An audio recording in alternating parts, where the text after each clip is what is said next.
तर हाय सगळ्यांना, कसे आहात? Good night. काय म्हणते अश्विनी? Good night. काय नाराज नाराज आहे का माझ्यावर? हा, आहे का नाराज माझ्यावर? नाही ना? बाळांनो नाराज नाही ना माझ्यावर? असू द्या, चला.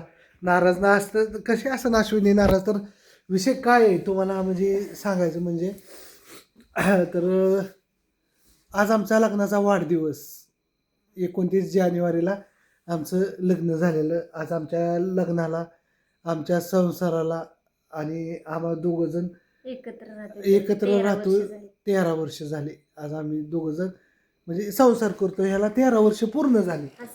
हे हसत खेळत भांडत, थोडं जवळ आहे की जरा लाजते का काय? हसत खेळत भांडत सगळ्या गोष्टी करत दोघांनी मिळून म्हणजे आमचा हा थोडक्यात आमचा हा संसार हा थोडक्यात कसं कवा रुसायचं, कवा भांडायचं, कवा म्हणजे म्हणजे सांगायचा मुद्दा म्हणजे म्हणजे सगळ्याच गोष्टी आल्या ह्या गोष्टीमध्ये. असं करत 13 वर्षे कशी गेली काय समजलं नाही. 2 मुली पण झाल्या सोन्यासारख्या छान अशा, सुंदर घर झालं, बिझनेस झाला, एकामेकाला साथ दिली म्हणून ह्या गोष्टी झाल्या. आणि नाही केला आज वाढदिवस साजरा, स्टेटस पण नाही ठेवला आम्ही दोघांजणांनी.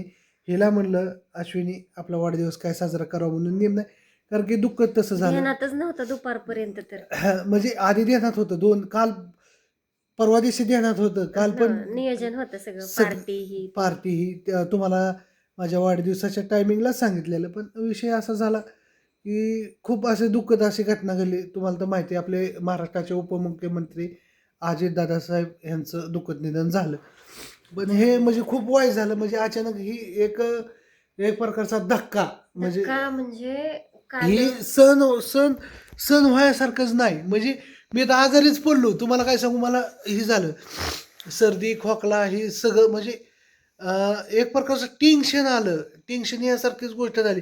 असं होऊ शकत नाही, कारण की दादांनी बारामतीसाठी किंवा अख्ख्या महाराष्ट्रासाठी दादांचं खूप मोठा म्हणजे खूप मोठा वाट आहे.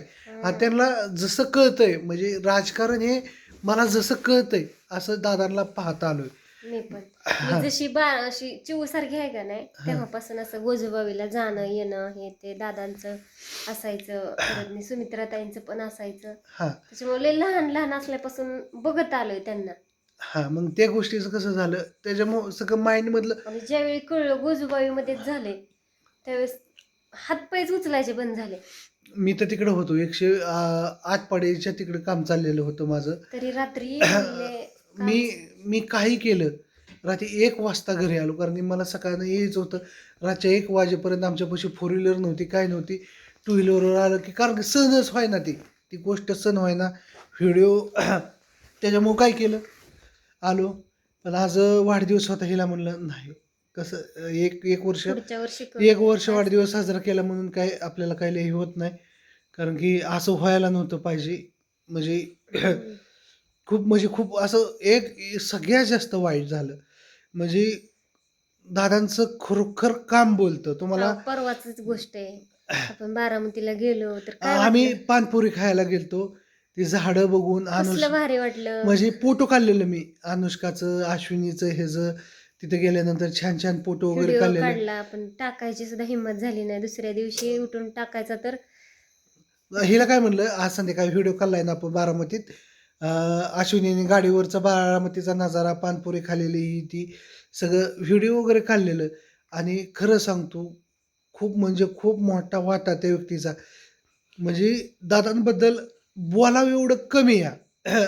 म्हणजे त्यांच्याबद्दल बारामतीत कितीतरी लाख झाड आहेत मित्रांनो, पण दादांचं एवढं मोठं लक्ष आहे ना ह्या बारामतीवर. एक एक झाड झालेलं दावा तुम्हाला एक झाड सुद्धा झालेलं दिसणार नाही. बारामतीमध्ये खराब झालेलं झाड का दिसणार नाही, कारण की दादांचं तेवढं लक्षच होतं, दादांचा तेवढा दबदबा होता. कारण की दादांना हिट खपत नव्हतं, जिथली तिथं तोंडावर बोलायचं, खरं बोलायचं, तडकीफड निर्णय दादांचा. म्हणजे प्रेम पण तेवढंच होतं आणि कामाच्या बाबतीत कटर पण तेवढंच होतं. रस्ता असू द्या, झाडे असू द्या, कोणतं शासकीय कामाचं करतं बांधकाम असू द्या, म्हणजे मी कामं केलेत ना बारामतीमध्ये, त्याच्यामुळे सगळ्या गोष्टी मला माहिती आहेत की बाबा करायचं, त्यांच्या ह्याचं काम केलं तर क्लिअरच करायला लागतं. त्याच्यामुळं हा धक्का सहन व्हायसारखा नाही. कुणालाच नव्हता. हां, म्हणून खूप वाईट असं वाटलं. वाटायचं खोटं असेल काहीतरी, खोटं असं असेल काहीतरी. 4 वेळा पोरांना म्हणलो, ही बातमी खोटी असावी, ही खोटी असावी. ही बातम्यावाले काय करतात प्रचारासाठी, स्वतःचा टी-आर-पी वाढायसाठी काय पण बोलतात. कसं बोलतात. म्हणलं ही खोटी असेल, खोटी असेल. सुरुवातीला तसंच वाटायचं. दुपारपर्यंत मला वाटायचं खोटीच असावं. पण शेवटी अक्षरशः नाहीच. ही बातमी खोटी निघालीच नाही. कितीतरी प्रार्थना केली बाबा ही खोटी असावी, पण नाही. जे व्हायचं ते झालं. त्याच्यामुळं थोडं म्हणलं जाऊ द्या मरू द्या. मग हिला काय म्हणलं आज अश्विनी नको. कुणाला म्हणू पण नको. कसं होतं ह्याला कळालं त्याला कळालं की लाजकाचं स्टेटस ठेवायला लागतात की बाबा अॅनिव्हर्सरी अश्विनीचं म्हणजे कसं लग्नाचं ह्याचं. तिला काय म्हणलं एवढं इश्यू नाही आपला काय वाढदिवस होतच राहतील आहे ना. दरवर्षी हां, आहेच. म्हणजे ही आमच्या म्हणजे खरं तर कालचा दिवस हा काळा दिवस. खरोखर म्हणजे ब्लॅक डेज आमच्यासाठी. म्हणजे कसं एकदम बोलूच शकत नाही. त्या व्यक्तीबद्दल बोलावं एवढं कमी आहे. पण असू द्या.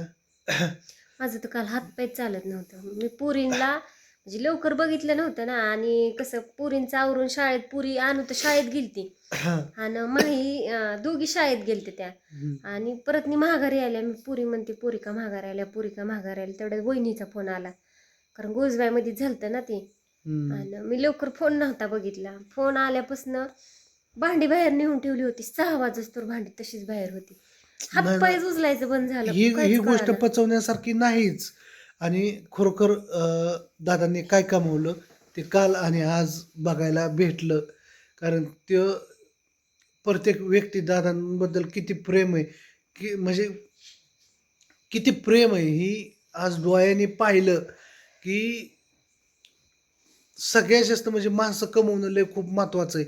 आणि ते दादांनी म्हणजे दादांनीच नाही, पूर्ण पवार फॅमिलीनी खूप म्हणजे खूप माणसं कमवलेत. कमावले हो. म्हणजे खूप प्रेम दिले सगळ्यांना आणि खरंच अशक्य ती जनसमुदाय बघून, ती सगळ्या गोष्टी बघून अक्षरशः डोळं पाणावलं मित्रांनो. म्हणजे ती तिथं राहावं ना, तिथनं मी बाहेर निघून आलो आणि अक्षरशः तुम्हाला मी बोलू शकत नाही. ज्याने ती ती क्षण पाहिला असेल, तिथं जे आलं असेल ना, त्या व्यक्तीलाच माहिती काय वाटत असेल, आत्म्याला काय वाटत असेल. म्हणजे ही बोलायसारखीच गोष्ट नाही. पण म्हणजे बोलन तेवढं कमीच आहे. त्याच्यामुळं जाऊ दे मरू दे म्हणलं.